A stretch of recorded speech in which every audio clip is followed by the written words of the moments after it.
ಬಹಳಷ್ಟು ಸಲ ಹೇಳಿದ್ರಿ ಬಿಗ್ ಬಾಸ್ ನನಗೆ ಕಲಿಸ್ತು, ಬಿಗ್ ಬಾಸ್ ನನಗೆ ಕಲಿಸ್ತು ಅಂತ. ಆದ್ರೆ ಬಹಳಷ್ಟು ಹೆಣ್ಣು ಮಕ್ಕಳಿಗೆ ನೀವು ಒಂದು ಛಲವಾಗಿ ಬದುಕೋದನ್ನ ಎಷ್ಟು ಕುಗ್ಸ್ತಾರೆ, ಪ್ರತಿಯೊಬ್ಬರು ಕುಗ್ಗಿಸ್ತಾರೆ, ಪ್ರತಿಯೊಂದು ಕ್ಷಣದಲ್ಲೂ ನಿಮ್ಮನ್ನ ಕುಗ್ಗಿಸ್ತಾರೆ. ಆದ್ರೆ ಇಲ್ಲ, ನಾನು ಕುಗ್ಗಲ್ಲ, ಮೇಲೆ ಹೇಳ್ತೀನಿ ಅಂತ ಹೇಳ್ತೀರಾ. ಇಂತಹ ಒಂದು ಪಾಠವನ್ನ ನಮ್ಮ ಕರ್ನಾಟಕದ ಹೆಣ್ಮಕ್ಳಿಗೆ ಕಲ್ಸ್ಕೊಟ್ಟಿದ್ದೀರಾ. ಆ ಹೋರಾಟದ ಬದುಕು ಮೇಡಮ್ ಹೇಗ್ ಬಂತು ನಿಮ್ಗೆ? ಆ ಛಲ ಅಲ್ಲಿ ಹೋದ್ಮೇಲೆ ಬಂತ ಅಥವಾ ಏನ್ ಮೇಡಮ್? ನಮ್ಗೆ ಗೊತ್ತೇ ಆಗಿಲ್ಲ. ಯಾಕಂದ್ರೆ ಫಸ್ಟ್ ವೀಕ್ ಅಲ್ಲಿ ಅಶ್ವಿನಿ ಅವರು ಇಲ್ಲ ಟಫ್ ಇದಾರೆ ಅಂತ, ಬಟ್ ಸೆಕೆಂಡ್ ಥರ್ಡ್ ವೀಕ್ ಅಲ್ಲಿ ನೀವು ನೆಗೆಟಿವ್ ಆಗ್ಬಿಟ್ರಿ, ವಿಲನ್ ಆಗ್ಬಿಟ್ರಿ ಬಿಗ್ ಬಾಸ್ ಮನೆ ಒಳಗಡೆ. ಬಟ್ ಕೊನೆಗೆ ಏನಂತ ಅಶ್ವಿನಿ ಗೌಡ ಎಷ್ಟು ಟಫ್ ಮಹಿಳೆ, ಇಷ್ಟೊಂದು ತುಂಬಾ ಜನ ಪಾಠಗಳನ್ನ ಕಲ್ತರು. ನೀವು ಎಲ್ರೂ ಪಾಠಗಳನ್ನ ಬಿಗ್ ಬಾಸ್ ಕಲ್ಸಿದ್ರೆ, ನೀವು ಬಹಳಷ್ಟು ಜನರಿಗೆ ಅಲ್ಲಿ ಮಾದರಿ ಆದ್ರಿ, ಮಾಡೆಲ್ ಆದ್ರಿ. ಸೊ ಈ ಬಗ್ಗೆ ನಿಮ್ಮ ಒಂದು ರಿಯಾಕ್ಷನ್?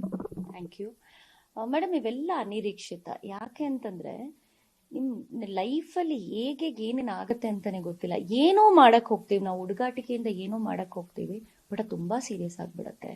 ಅದು ಅಲ್ಲಿಂದ ನನಗೆ ಆ 3ನೇ ವಾರದಲ್ಲಿ ಆ ತಿರುವು ಪಡ್ಕೊಳ್ಳೋ ಅಂಥದ್ದು, ಮತ್ತೆ ನಾನು ಕಂಪ್ಲೀಟ್ಲಿ ಬಿದ್ದೇ ಬೀಳ್ತೀನಿ ಅನ್ನೋಕ್ಕಿಂತ ಜಾಸ್ತಿ ನನ್ನನ್ನು ಹಾಕಿ ತುಳಿತಾ ಇರ್ತಾರೆ. ಇಡೀ ಮನೆ ಒಂದು ವಿಷಯ ಸಾಕಾಗಿರುತ್ತೆ ಅಷ್ಟೂ ಜನಕ್ಕೆ, ಮತ್ತೆ ಅವಳ ಮೇಲೆ ಏಳಬಾರ್ದು ಅನ್ನೋ ಒಂದು ಇದು ಹಠ ಇರುತ್ತೆ.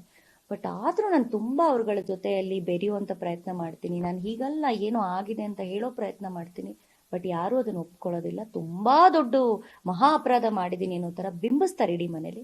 ಬಟ್ ಒಂದೇ ನನಗೆ ಛಲ ಇದ್ದಿದ್ದು, ಸೋತಿದ್ದೀನಿ, ಕೆಳಗ್ ಬಿದ್ದಿದ್ದೀನಿ ಅಷ್ಟೇ, ಇನ್ನೂ ಸತ್ತಿಲ್ಲ. ಎದ್ದಿ ಕೊಡು ನಿಂತ್ಕೊಂಡು ನಾನು ಇದಲ್ಲ ಅಂತ ಹೇಳ್ಬೇಕು, ಹೊರಗಡೆ ಹೋಗಿ ಹೇಳ್ಬಾರ್ದು.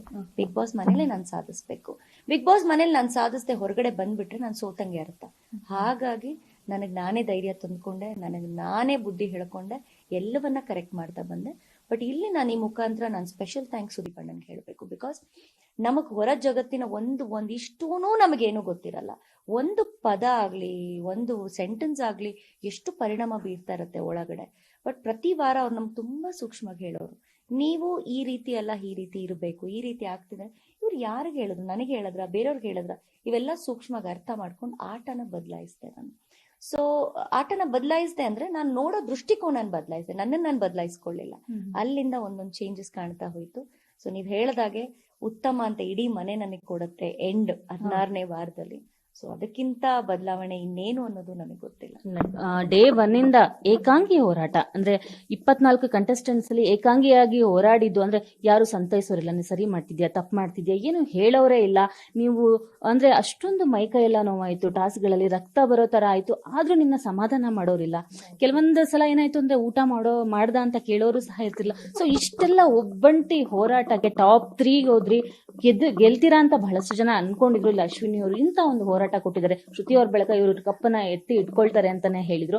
ಸೊ ಈ ಒಂದು ಬಿಗ್ ಬಾಸ್ ಕಪ್ ಸಿಕ್ಕಿಲ್ಲ ಅಂದದ್ದು ನಿಮ್ಗೆ ಎಷ್ಟು ಡಿಸಪಾಯಿಂಟ್ ಆಯ್ತು? ಅಥವಾ ಯಾಕಂದ್ರೆ ಇಷ್ಟೊಂದು ಕನ್ನಡಿಗರ ಮನಸ್ಸನ್ನಾಗಿದ್ದೀರಾ, ಇಷ್ಟೊಂದು ಹೆಣ್ಮಕ್ಳಿಗೆ ಸ್ಫೂರ್ತಿ ಆಗಿದ್ದೀರಾ, ಇದನ್ನ ಇಲ್ಲಿ ನೀವು ಕರೆಕ್ಷನ್ ಮಾಡ್ಕೋಬಹುದಾ ಅಂತ?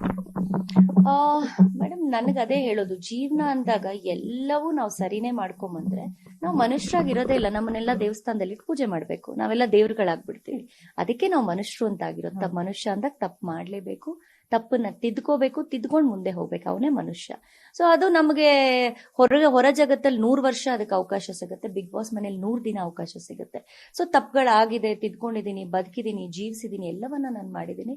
ಬಟ್ ಎಲ್ರಿಗೂ ಒಂದು ಎಕ್ಸಾಂಪಲ್ ಸೆಟ್ ಮಾಡಿದೀನಿ ಅಂತ ನಿಮ್ಗಳ ಬಾಯಲ್ಲಿ ನಾನು ಕೇಳುವಾಗ, ಯಾಕಂದ್ರೆ ನೀವು ಮಾಧ್ಯಮ ಲೋಕದಲ್ಲಿರುವಾಗ ಎಲ್ಲಾ ವಿಚಾರಗಳು ನಿಮಗೆ ತುಂಬಾ ಬೇಗ ಬರ್ತಾ ಇರುತ್ತೆ.